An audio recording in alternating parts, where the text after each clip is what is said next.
Welcome back to the channel. So this is part two of my mobile home park series. So I want to talk about my mobile home park.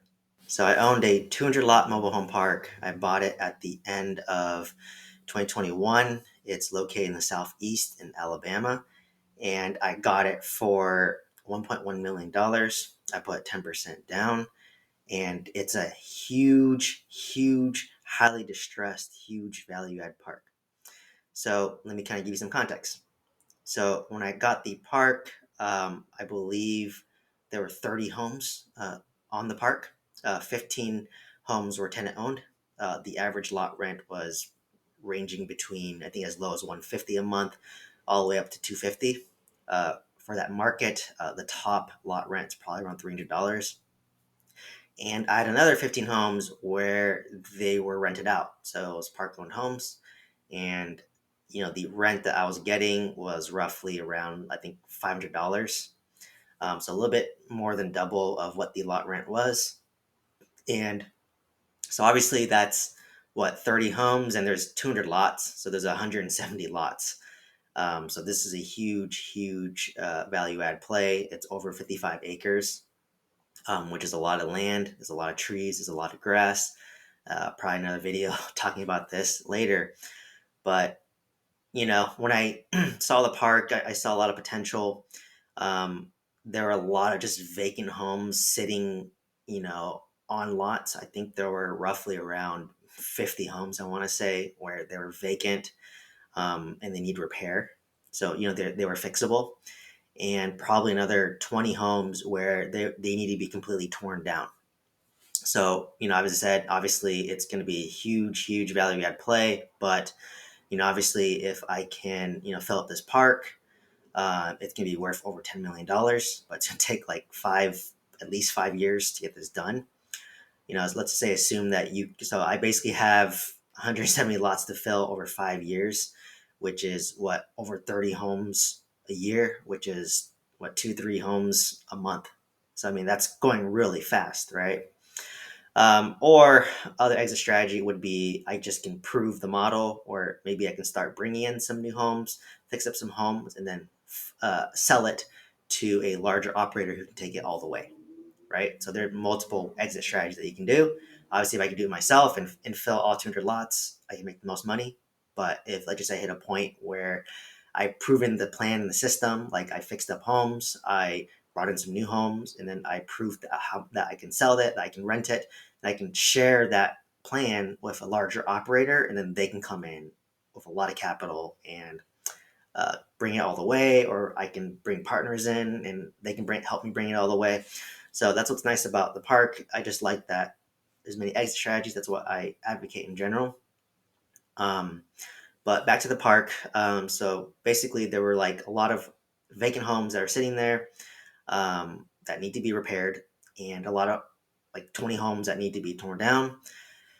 And, you know, so that's what got me really interested. It was, I think, city water, city sewer. I think maybe 6 lots were on septic, but for the most part, it was public utilities.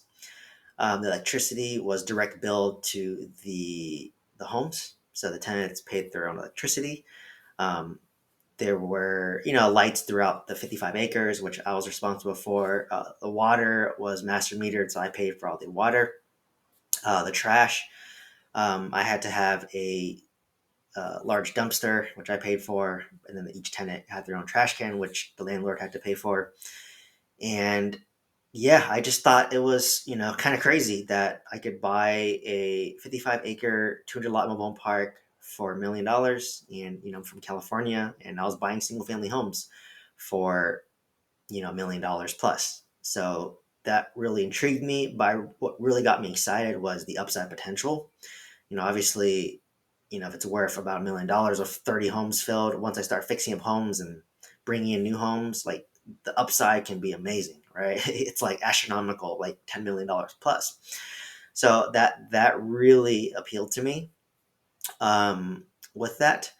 And with this park, since it was, basically pretty distressed, as a large turnaround, your only two options were, seller financing, or you get a hard money loan, or like a bridge loan. So fortunately for me, I was actually able to get seller financing. The owner owned it free and clear. So basically, I negotiated 10% down.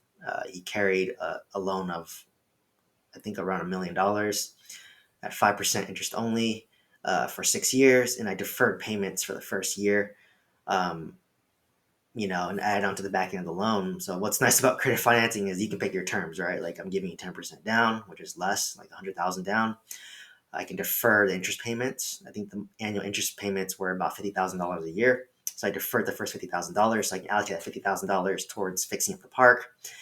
And um, yeah, that's kind of how I got started. I just said, this is insane. It's $1 million, and let me try to go through it and see how it goes. So, if it's $1 million purchase price, that's 200 lots. I think that's what, around $5,000 to $6,000 per lot, which is crazy, right? Like for some context, it cost around, I'd say $20,000 to $30,000 to develop a new lot. So the fact that I can buy it, $5,000 to $6,000 per lot, made it seem cheaper. When I was evaluating the property, it was very difficult. Obviously with you know, 30 units occupied, 15 tenant owned and 15 park owned home. And, this park had a lot of tenants who were not paying, right? Both in the tenant owned home and the park owned home. Um, so, obviously the income wasn't very strong. I think like the first month that I took over, I was only collecting $7,000 a month. And so obviously when you're underwriting it, you're not going to underwrite and say, oh, I'm making 10% cash on cash return day one, like my mobile or my apartments. I underwrote my apartments. I'm making between 10% cash on cash return day one, but this large, huge value add mobile home park, um, you're not going to have any cash flow day one. It's probably going to be bleeding money, right? Like, between all your fixed expenses, right? There's a lot of fixed expenses when owning 55 acres, which I'll go in another video. But at a high level, that's what kind of appealed me to this deal, was that I could come in. I knew I was buying it right. $5,000 to $6,000 per lot was cheap. I can easily flip this and sell this for maybe $8,000 to $10,000 per lot, and kind of come out with money out the gate. Or I could, prove the model and then pitch it to a syndicator, or a partner of a larger syndicator who has more capital to help me bring the deal all the way. So I had multiple exit strategies in mind because I wanted to minimize my downside. Because, like you said, when you go in, and believe me, uh, how I was 15 months ago to how I am today, my mindset completely changed about mobile home parks. So that's why I'm sharing this journey. But this is part one, or part two, just showing about, how I got the home. So hope to see you in the next video. Thank you.